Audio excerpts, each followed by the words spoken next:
Welcome to Bison Jam, the podcast that covers wide-ranging topics from Yellowstone National Park and the greater Yellowstone ecosystem. I'm your host, Hugo Sindelar, an assistant professor of film at Montana State University. Today, we are continuing our series about the devastating flood that affected the park and its surrounding gateway communities in June of 2022. In this episode, we're going to explore the history and hydrology of flooding in Yellowstone. First, I am joined today by Alicia Murphy, the historian for Yellowstone National Park.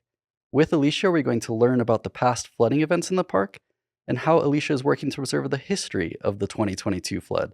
It's great to have you today, Alicia. Thank you. It's great to talk with you as well. So, Alicia, let's just start with how you got to Yellowstone National Park and how you ended up in this role as historian. I have a kind of unusual career path here in Yellowstone. I worked as a maid for a concessionaire in '96, and then worked for an outfitter for a winter, and then worked on my bachelor's from Montana State University in the history program, took some time off, and then went back and got my master's degree at MSU. And I really focused on Yellowstone history for all of my coursework, as well as my final project. I really wanted to work in this new heritage and research center that was being built down in Gardiner that I had heard about and sounded amazing. So during my master's, I did an internship at the museum there and then worked as a museum tech on a temporary position. And then after that, I begged and pleaded and got a job as a writer-editor in our previous planning division for comprehensive planning and design. And went on to be an outdoor recreation planner where I helped plan for the long-term development of the lake developed area where Lake Hotel is, and how we would manage development over the coming 20 years or so. And then once that project was over, I went on to work on winter use, and then also summer visitor use, and then worked just kind of transitioned into natural resource compliance and worked in that division, trying to help concessions, the companies that we work for in concessions, make sure that they follow laws and policies with their development.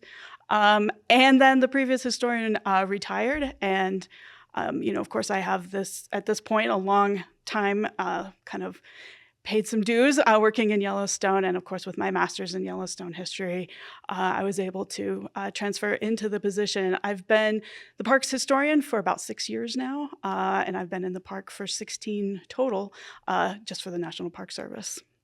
Awesome, thanks. So what does your day-to-day look like as the historian?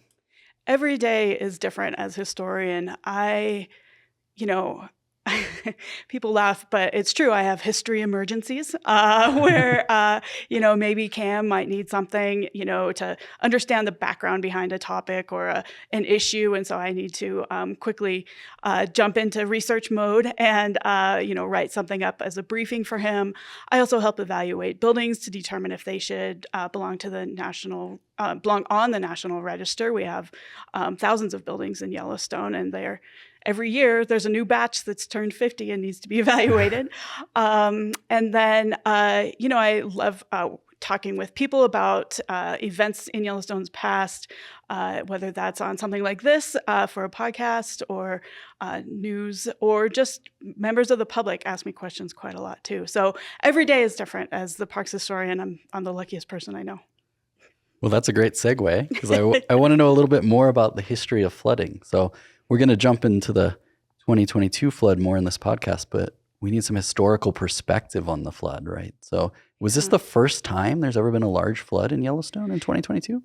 I think we were all kind of, I want to say, almost shell-shocked, right, when the flood happened a couple of years ago now. We woke up that morning to a changed world, and the route that I had taken for years to and from work was gone. There were a lot of questions about, how is this going to affect communities? How is this going to affect, our work environment? Many of us live outside the park and have to commute up to Mammoth, and that route was closed. We couldn't even get to Gardiner, where my office is. So I think there were a lot of questions. And of course, my thought immediately turns to, has something like this happened before? And I have to admit, and just like off the top of my head, couldn't think of any flooding events that would have had an impact like this. However, once I started looking, I realized that in 1918, there was a flood that was almost eerily like make your hair stand up, similar to the flood that we just experienced in 2022.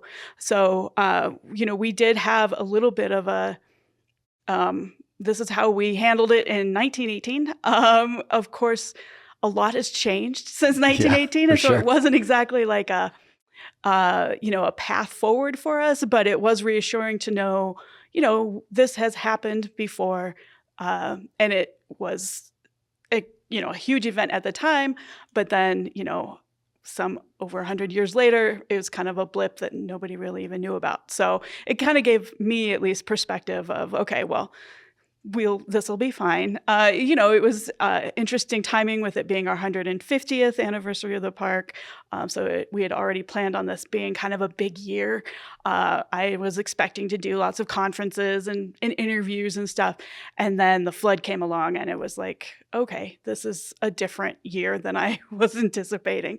But again, 1918 was a great kind of landmark for us to judge how we did, and like I said, to compare and just kind of marvel at the similarities. So tell me more about those similarities. What was the weather like during that flood? How much water did they get? What type of damage did they sustain? Yeah, so in early June of 1918, there was, it had been kind of a cold, damp spring, and they got a downpour of rain in the middle of the night. They only got 3 inches. And Only so, 3. no big deal. But that night, the river started rocking, particularly the Gardiner River, Lamar River, Yellowstone River. And the following morning, park managers, which at that time, we were in this transition period between the Army and the National Park Service. There was kind of a 2-year period there where the Army was still here, kind of helping make that transition to a civilian management of the park. So, we had this kind of infrastructure of the Army Corps of Engineers here and the Army, who was, pretty accustomed to dealing with floods, which was great. But everyone woke up the morning after that rain to a changed world, just like we have. The headquarters of Yellowstone National Park has always been at Mammoth, and we have always depended, since the town of Gardiner was kind of established, kind of concurrently with the park, we've always depended pretty heavily on Gardiner for, housing, supplies, mail, really important things. And all of a sudden in 1918, that route was cut off. So I think everyone talks about, square feet per second and, lots of measures for how to judge a flood. And I think the 2022 flood was something around 50,000 CFS. And in 1918 was the previous record, which was 32,000. And that would have been at Corwin Springs, which is north of Yellowstone on the Yellowstone River. So much like in 2022, the flooding north of the park was catastrophic. Bridges all down Paradise Valley between Gardiner and Livingston were wiped out. So that route, kind of our lifeline to the outside world, was cut off in 1918. Just like in 1922, even rail bridges and rail lines were wiped out in 2020 or 1918. Like mail couldn't get down to the park, for instance, and let alone any kind of visitors or anything. This is June. Back then, the park opened, unlike today. Now the park is open year round. In 1918, they kind of had it official. The park is open. Wow. Please come in, and they were preparing for that day in 1918. They were getting ready for, all of the crowds of people to come here by train from across the world. And so they had to, kind of put a halt to visitors. No, nobody can get in. Not just, we don't want you here, but there's no way to get into Yellowstone for now. So the route between Gardiner and Mammoth was also horribly impacted. That road was washed out in many places, just like in 2022. They had been dealing with rock slides and mudslides on that route through the Gardiner River and the Gardiner Canyon. And, there was some mention at the time of, well, this is good. We'll change the alignment of that road between Gardiner and Mammoth to help alleviate problems with rock slides and mudslides. And that's a similar conversation that we've been having since 2022. And they said at that time, well, luckily we have our old stagecoach road that goes, it's kind of a gravel road that goes over and up from Mammoth and then drops precipitously down into Gardiner. Luckily, we'll be able to use that route once people start being able to actually get to Gardiner. We can use that route. We'll let people up in the morning and let them out of the park in the evenings, which is almost identical to what we did in 2022. We used that route as our escape hatch, basically, to get out of the park and to get back into the park. Over on the northeast entrance road, that road was washed out. Bridges were washed out several places, as well as parts of the road, just like in 2022. It wasn't until August that route was reestablished. At that time, it was a real problem for the community of Cook City. It was devastating in 2022 as well. In 1918, there was a lot of mining going on in the mountains around Cook City. So, in one small difference, we were relied on the mining companies out of Cook City to pay to reestablish the road through Lamar Valley so that they could get their product in and out. This is before, the Beartooth Pass or any other exits. Cook City was really a dead end back in 1918. So, that community, though, was really shut off for a long time. Other similarities.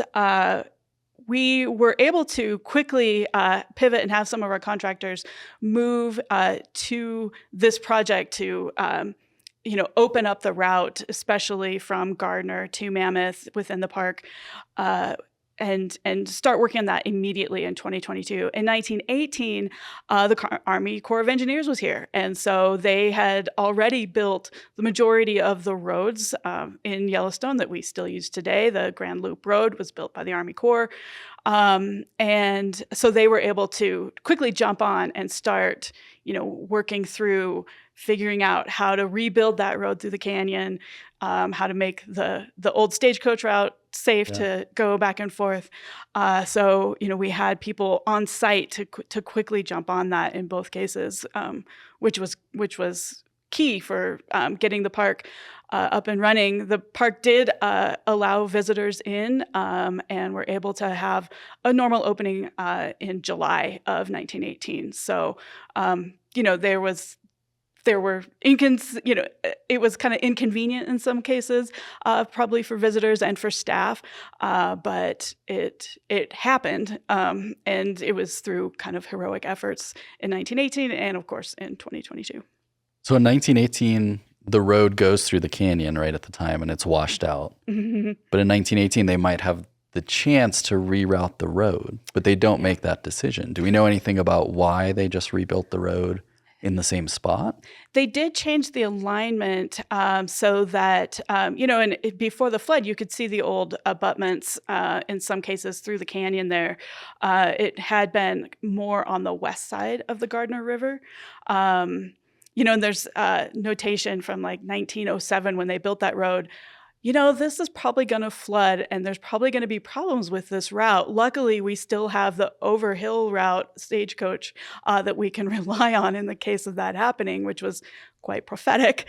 And, I think they realized, as we do now today, that there's no great route between Gardiner and Mammoth. It is a tough hillside to determine what the best solution is. And I think they saw that going through the canyon was, first of all, there was already some part of the route done, Right. Yeah. I mean, we're talking about building these things with, in some cases, these roads with like horses and horse-drawn plows and things like that. I mean, we're not talking, safety standards to bridges and stuff that we do today. So it was a big endeavor just physically to build a route. So they would have been able to, kind of have all the route already partially done. And then I think they realized even then that going up over the top had its own issues and its own problems. And they just decided, let's move the road where we were having mudslides. We'll move that to the other side of the canyon, the other side of the river. And that'll alleviate that problem, which it didn't. They were hopeful. Just tie in with what we have existing. And, of course, we ended up having kind of similar problems with mudslides and rock slides. And I mean, it's been more than once that when I worked in Mammoth, my drive home was much longer because that route through the canyon was closed due to rock slides. But I guess, kind of the cost of doing business when you're in this kind of dynamic environment where things are always changing and the landscape itself is almost feels like a living being that you're kind of trying to work with. And sometimes that relationship is harmonious and sometimes things go a little awry for us. So in your time working in Yellowstone, is there, have employees or other people you work with ever been concerned about a flood like this? Or do you think that 1918 was so long ago that it was a little bit forgotten? I think it was a little forgotten. I spend quite a lot of time reading in Yellowstone's annual reports and monthly reports and our Army records. And when I looked back at that, I was like, how did I not just know this had happened? In my defense, I'm often usually looking for some specific piece of information. So it's not like I sit down and read yearly reports for the last 150 years on a page-by-page basis. Yeah. But I think a lot of things have happened in Yellowstone over its 53 years coming up. And this was just, looking back, it's shocking that it didn't make more of an impression on us. But I think part of that is probably because our roads now are engineered feats, right? Like our bridges are marvels compared to what we were. We got the roads open in 1918, but I certainly would not want to ride a horse over them even in today, looking at what they kind of put in at the time. I was like, wow, they were really going for let's get this done fast and quick. And part of that is just the technology is so much different now. So I don't think it was necessarily, even though the work was really certainly hard in 1918, I don't think it was as big of a deal. I mean, it was very costly. In order of, at the time, it was almost as expensive then to what we initially expected this 2022 flood to cost, for that initial response. It was similar monetary value, but then things happen, the Army leaves, the Park Service takes over. We have things like the 1959 earthquake, we have the 88 fires, and some of the, especially like the 88 fires as a natural event, it was so televised and it was so obvious on the landscape throughout the park that's a little harder to forget. And the visual, I have not seen a single photo taken in the park in 1918 of the flood damage, for instance. It was just described in written word quite a lot. But even in the Park County, I struggled to find photographic evidence. And so I think we just document things. We're real good at documenting things now. So it's easier to forget, even things that at the time, I think people must have been just awestruck by the power of the water and the change to their environment. There's also a bit of like, well, just got to keep on carrying on aspect to the Army managers that kind of comes out in this. We're also in 1918 dealing with a worldwide pandemic of the Spanish flu, which we were coming out of the COVID pandemic, of course, in 2022. And we had World War I on the horizon in 1918 for U.S. troops. So, that was a dynamic time in the world as well. But I think probably 100 years on, nobody will be like, oh yeah, there was a flood in Yellowstone in 2022. I think it's made a little bit more of an impact on our collective consciousness. I'm going to make that bet. Yeah, it did kind of come out of nowhere. Obviously we had 1918 as the history, right? But I think people think of Yellowstone as the super volcano or wildfires, or like you said, earthquakes. Mm-hmm. And so for a flood of this magnitude to happen so suddenly too, I don't think there was much warning. Yeah. Because I live in nearby Bozeman and don't remember. I mean, there's rain in the forecast, but nothing like that. Exactly. Yeah. I mean, I had family coming in from out of town to visit, and it was like, well, I don't think you'll be able to get to your lodging. And, it was like that next day watching the river come up I live in Livingston, which is right 50 miles downstream on the Yellowstone River, and watching the waters rise all that day. And the following week, it was just like, how is this happening? I mean, yeah, there had been some pretty good floods that in 96 and 97 that, did some real infrastructure damage, especially, further downstream, like throughout Paradise Valley and Livingston and then further on. But that wasn't really it was kind of a non-event in Yellowstone. It wasn't something that was really part of anybody's like top, just like 1918, nobody had that as a top catastrophe. But I think in 96 and 97, it really wasn't as big of an impact, those high waters, as they had been in 1918 and then for sure 2022.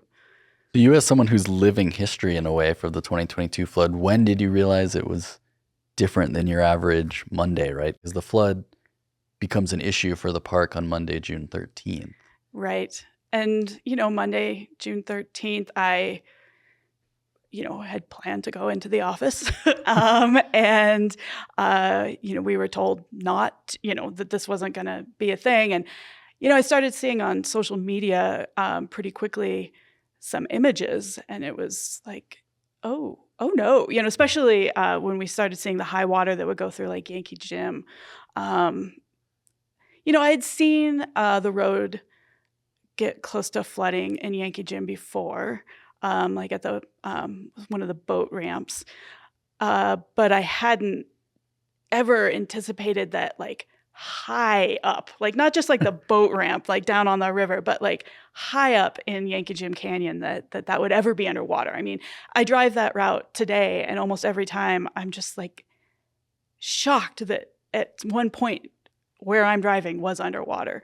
And that is so bizarre. Also, one of my close friends lived in the house that was washed away.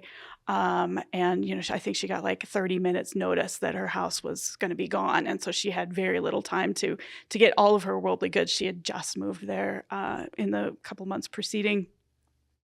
And so it was like really hitting home that this was going to change, not just like my work, which is very important to me and that I'm very passionate about, but also this was having real world consequences to the people in my life, not just coworkers, but in the National Park Service, we all work and many of us live in the same place. I mean, it's kind of a different work environment than, just your regular office. And so this was really impacting people. I had friends that lived out in the Northeast, by Cook, that, were kind of cut off for months. Right.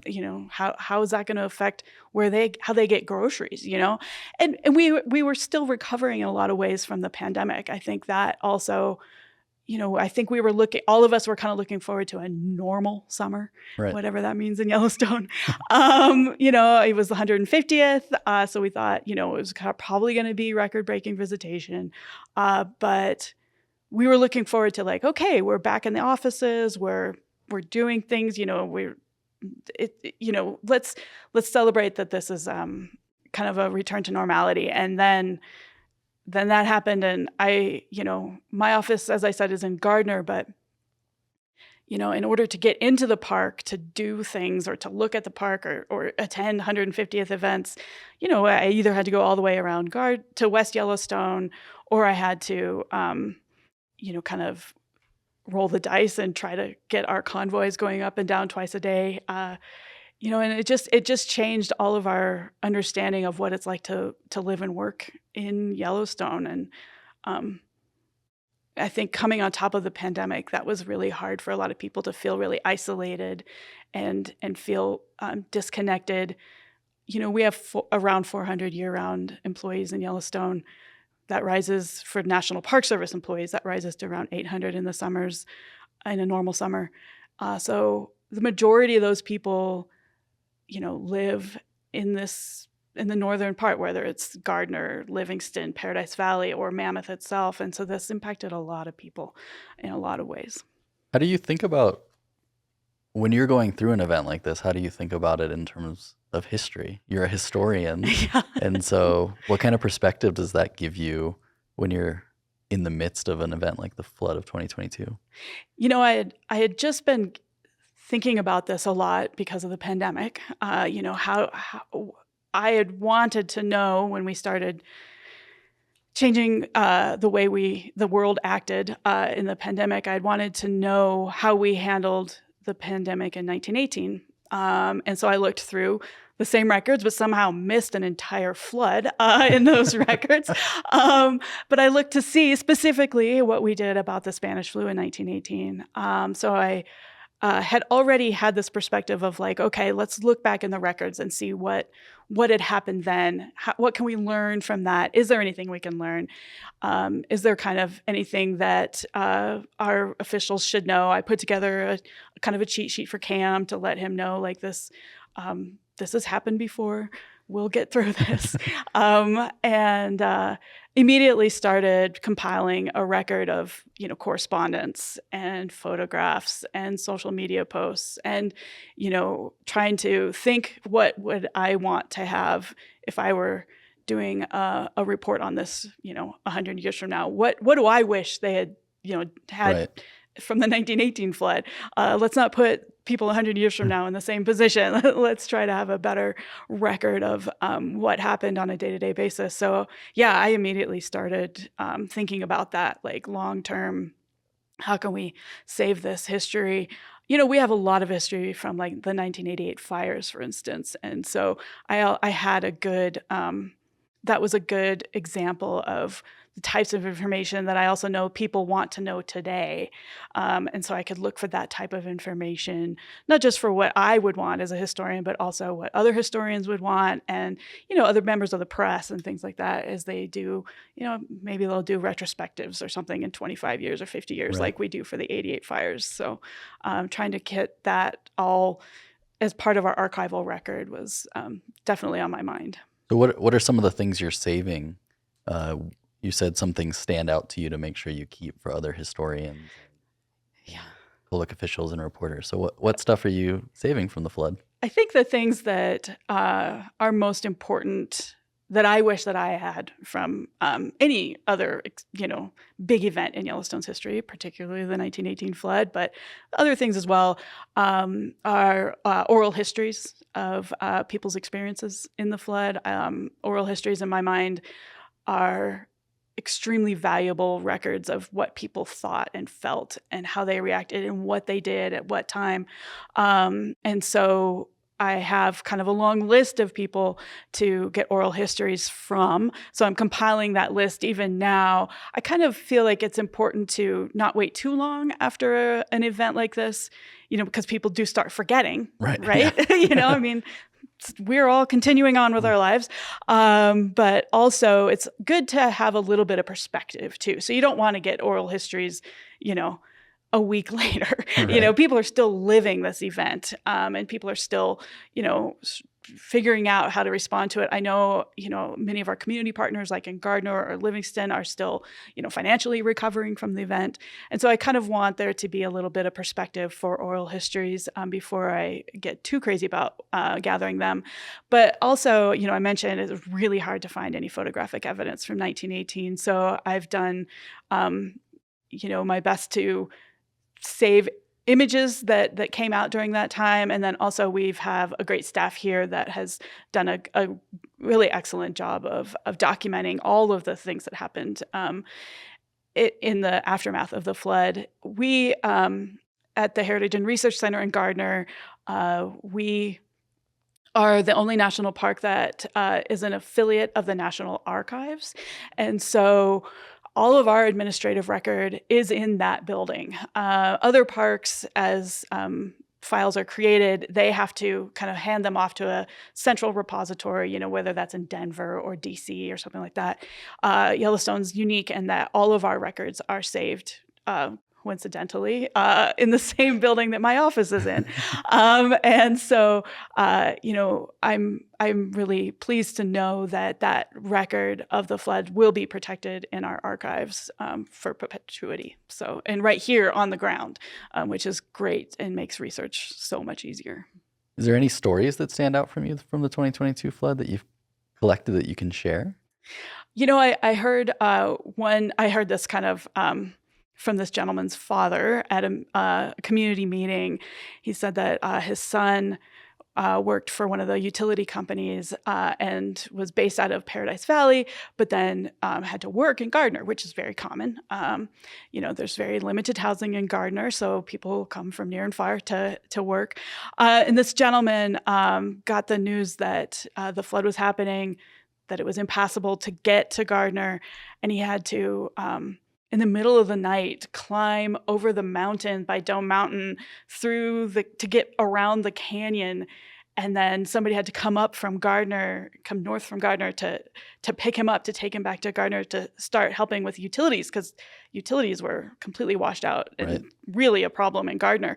And so, for somebody to come from the north and to do this hike in June, there's grizzly bears out, and it was wet and raining, and water's rising all over. You just don't know what's happening. To make that hike overnight really made an impression on me to have to respond to something like that. I also know our rangers here, I've heard, they really, particularly people who were, awake and maybe on call overnight, trying to, kind of leap into action. Like, what do we do? Do we evacuate? Like, that's not a thing we do.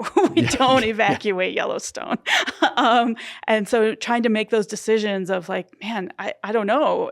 People probably should leave while they can. And, those types of decisions and are, that's a high pressure situation. And I think my coworkers, I'm just always in awe of them. And their response to the 22 flood is no different. I mean, it's just another layer of amazing, as far as I'm concerned, for our folks on the ground that our law enforcement, our maintenance folks that had to respond to this as out of nowhere, and it's something that impacted a lot of people, a lot of visitors.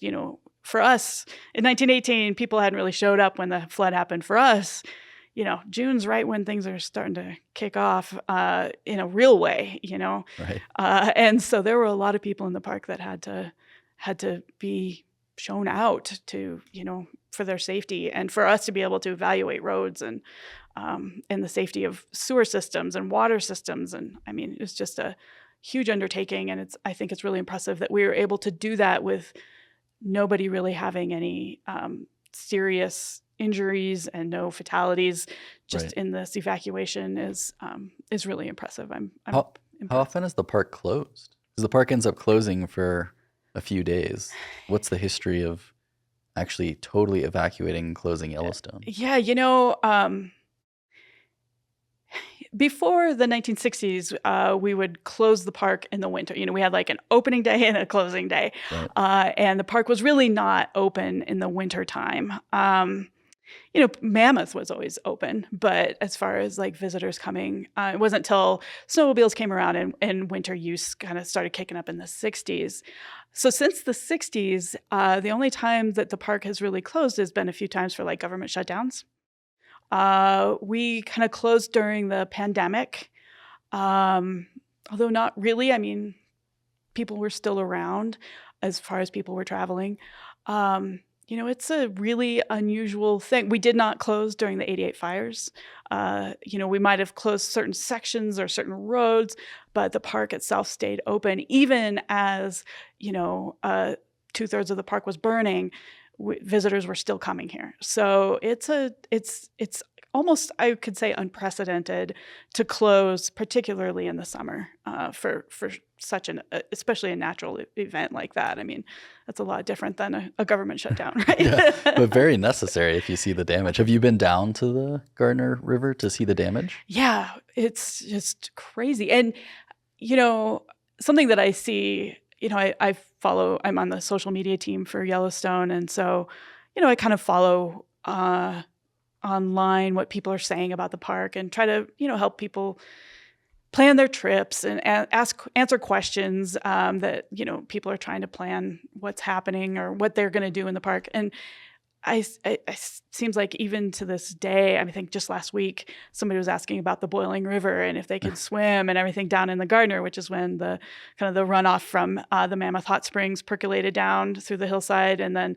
dumped into the Gardiner River, creating this really cool experience where you could kind of sit in this thermal feature where the hot and the cold waters mixed. And it was kind of this neat outdoor hot springs experience that people loved and was getting more and more popular with social media. And people are still to this day like, oh, we really want to go to Boiling River.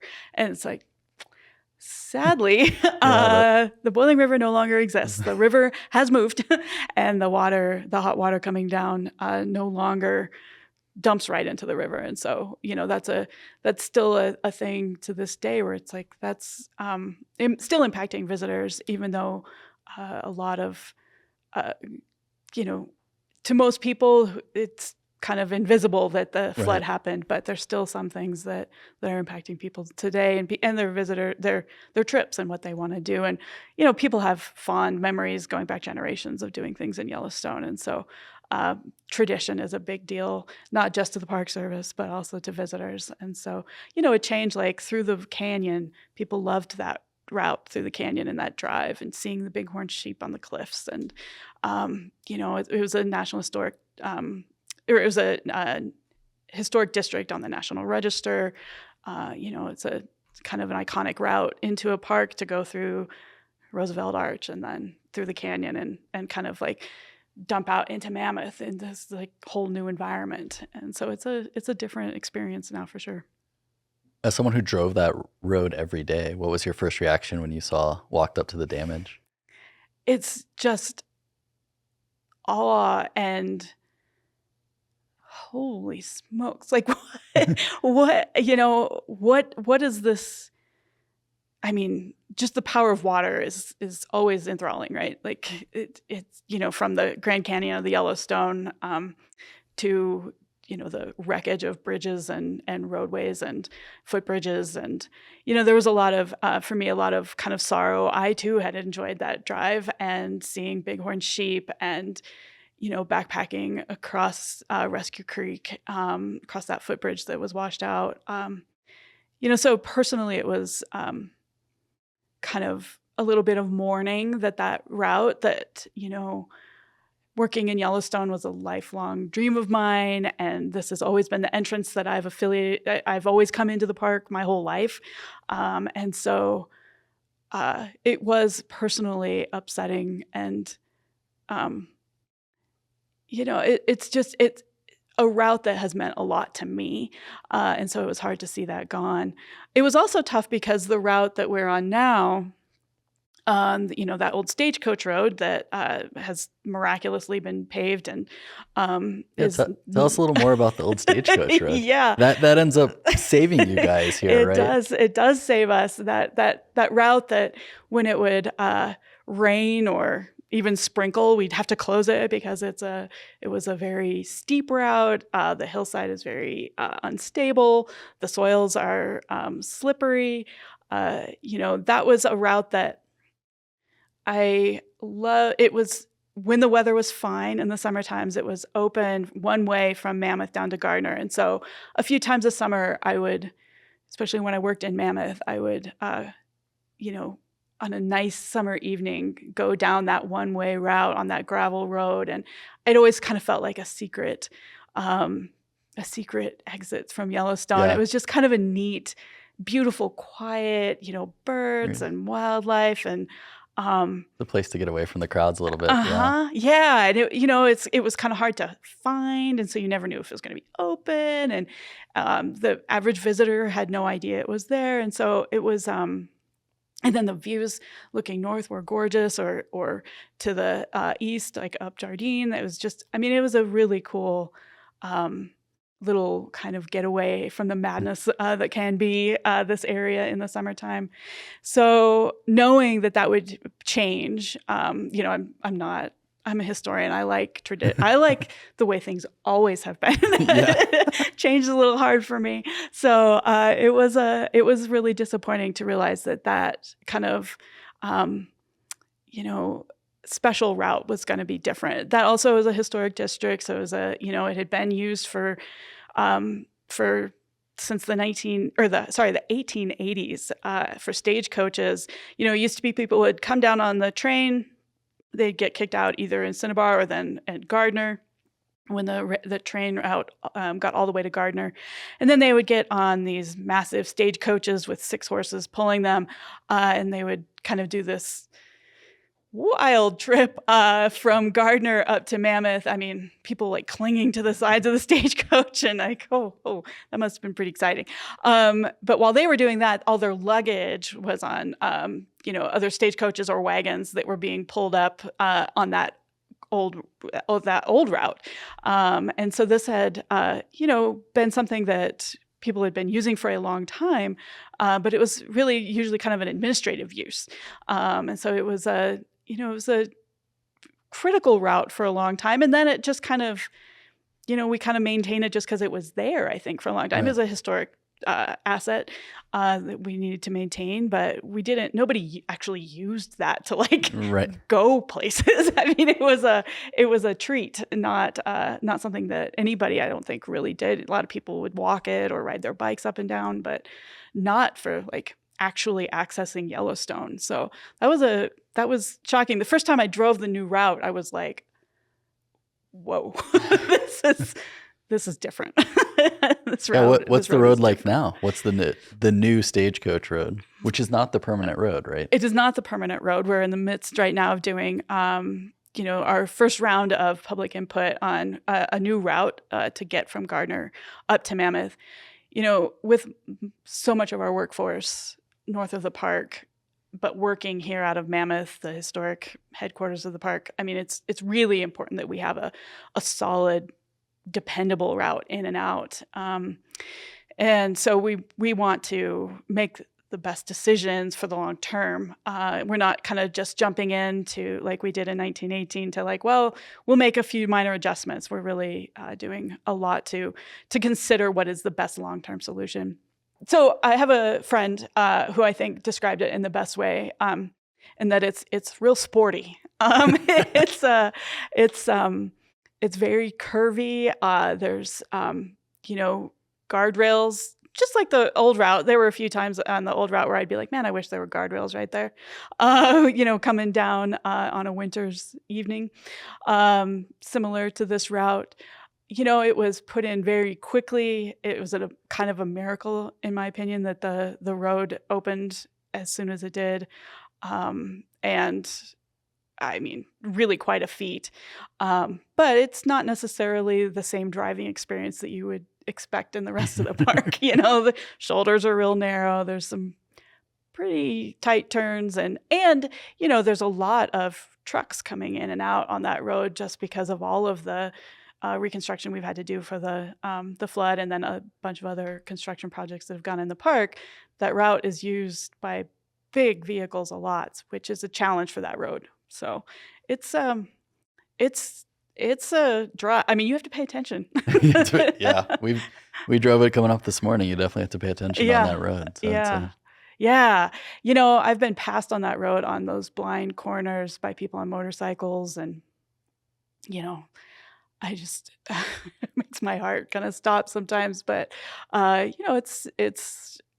I said, it's kind of a miracle that that route is here, and it's such an important route for not just Gardiner, but also our contractors, concessioners, guides.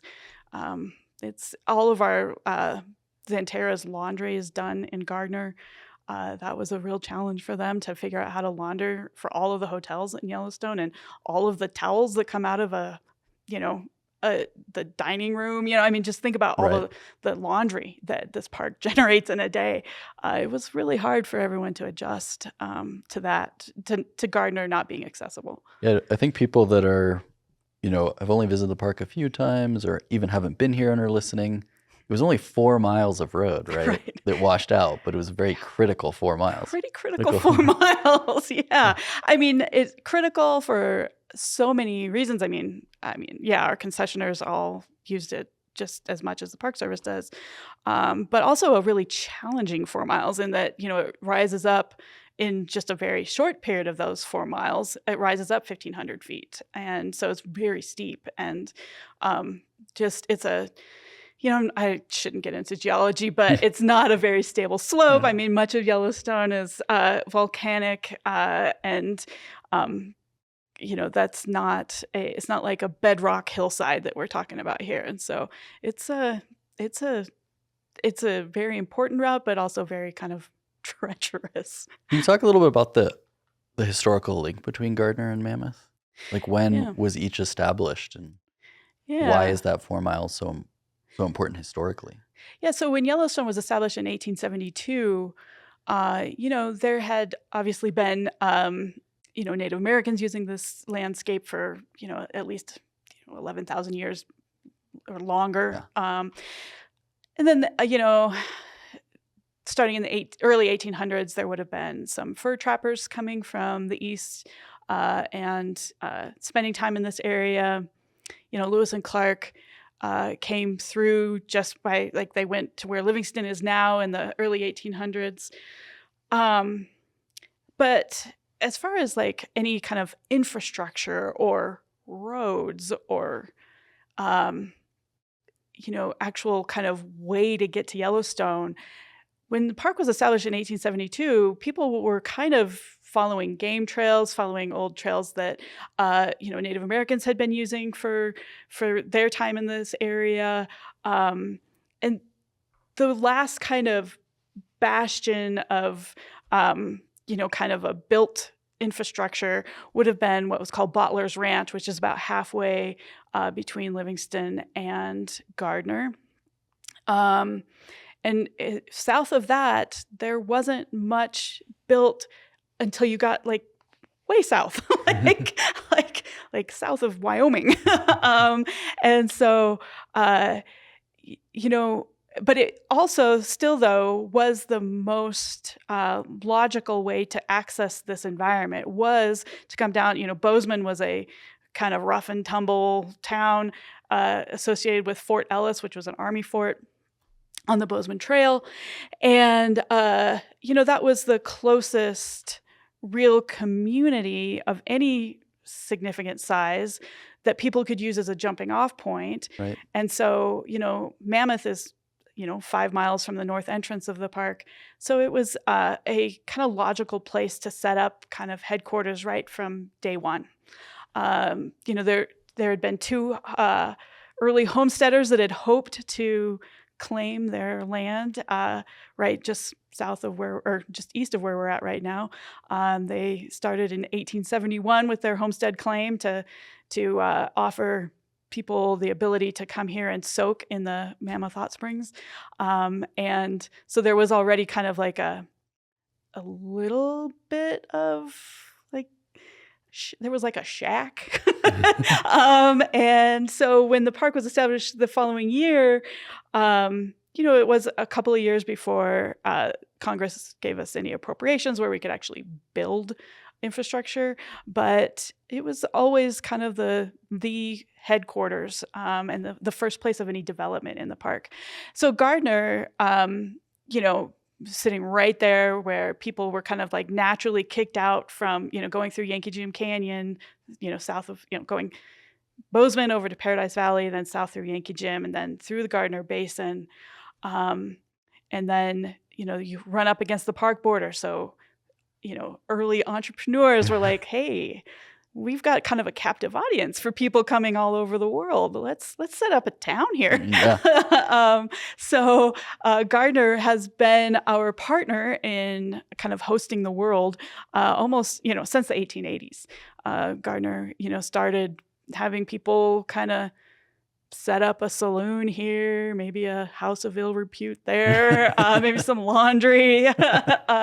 And so it has long been our partner and an important place for us to, have to go and buy goods. Soldiers, once the Army got here in the late 1880s, soldiers would go down to Gardiner to have social time after, on their off time. That was the closest community.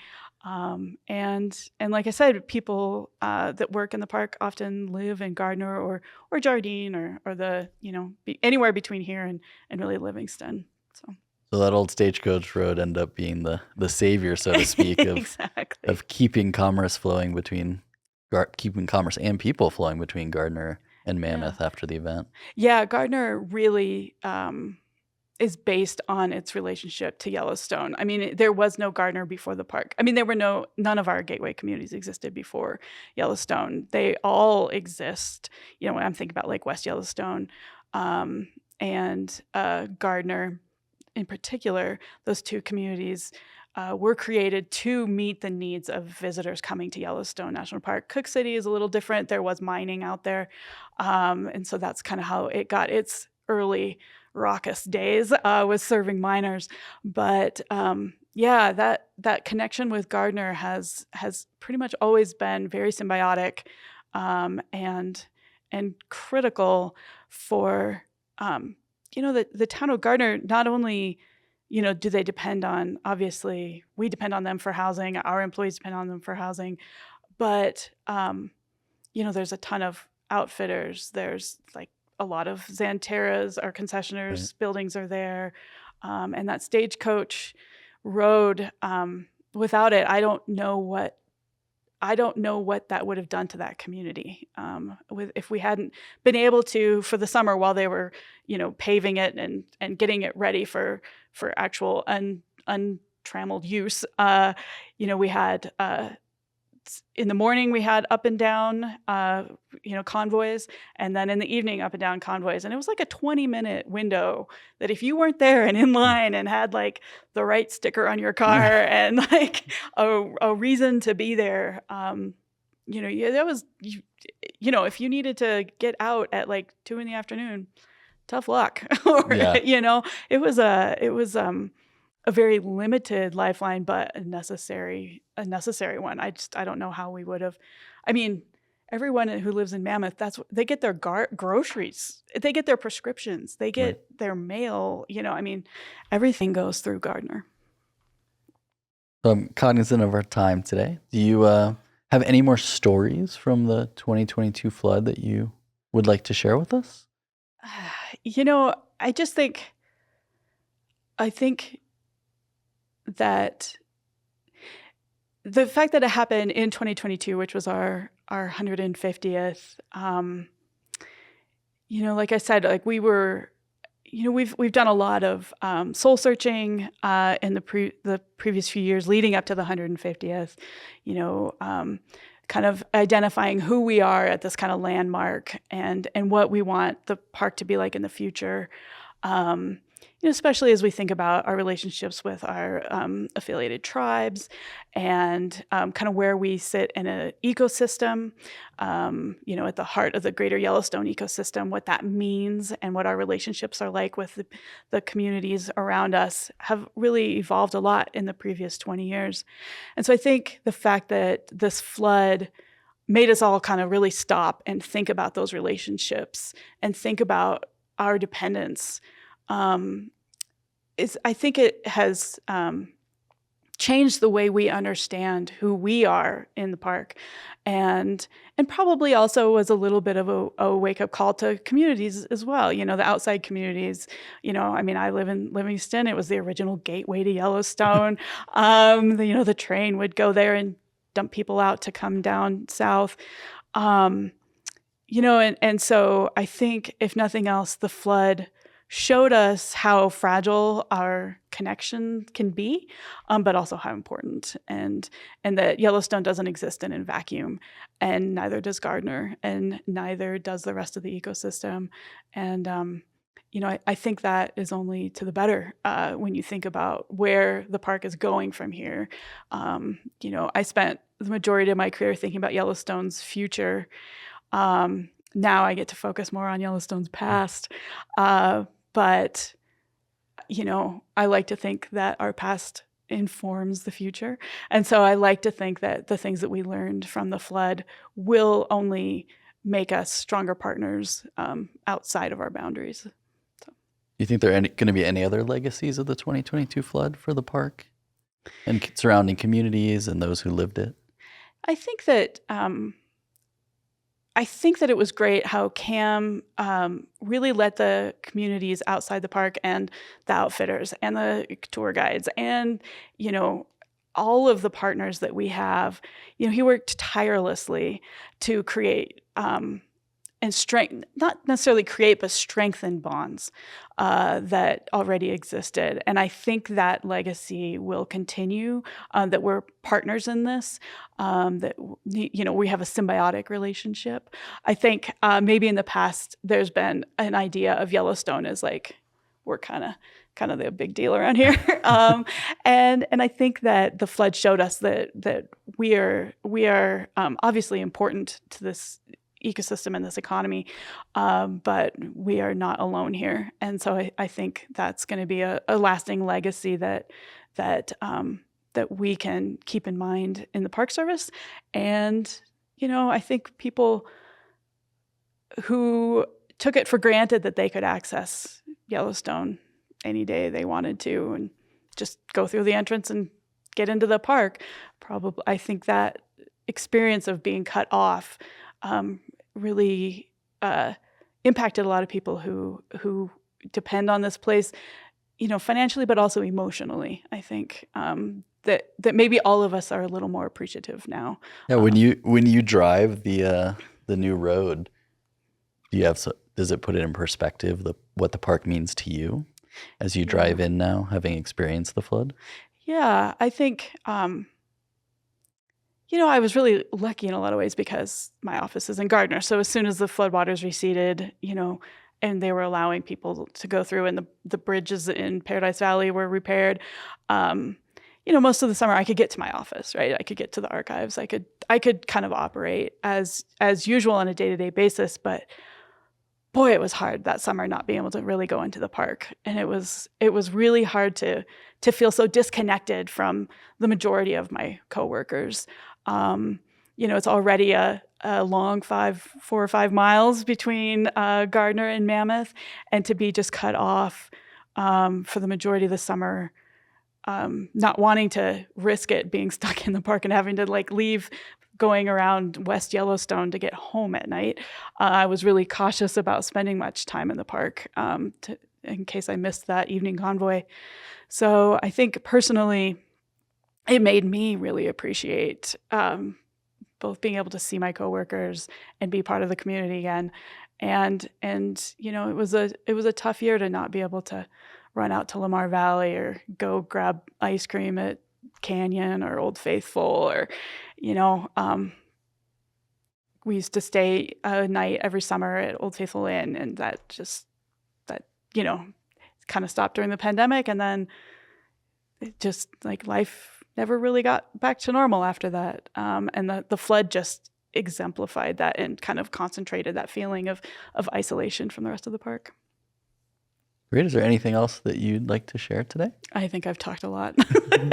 Well, thank you so much, Alicia. Thank you for joining us on Bison Jam podcast. It was great to talk with you today. And for our listeners, be sure to follow along as we continue to explore stories of the 2022 flood in future episodes. Thanks for listening, everyone, and we'll see you in the next episode. Thank you. Bison Jam is a production of Hugo Sindelar Media, LLC. I'm the director and producer, and Ashley LeBow is our editor and story consultant. This episode was filmed by Leif Everson. Our guest was the historian for Yellowstone National Park, Alicia Murphy. We'd also like to thank Rachel Cudmore and Evan Hubbard for their help setting up this episode. Additional support for this podcast comes from Montana State University. Be sure to listen to future episodes wherever you find your favorite podcasts, and we'll see you soon.